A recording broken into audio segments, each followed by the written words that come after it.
खैबर पख्तूनख्वा के जिला सवाबी में एक दिलचस्प इंकिशाफ हुआ, जहां सोशल मीडिया पर लड़की का रूप धाने वाला टिकटॉकर दरअसल एक लड़का निकला। पुलिस ने कार्रवाई करते हुए अब्दुल मुईज नामी टिकटॉकर को गिरफ्तार कर लिया।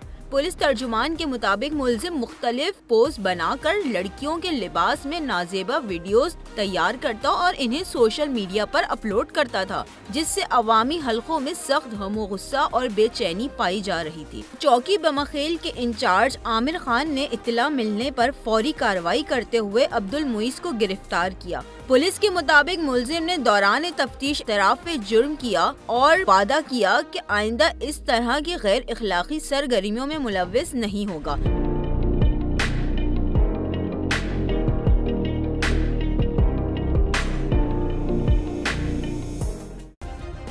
सब्सक्राइब करें और बेल दबाएं ताकि कोई खबर रह न जाए।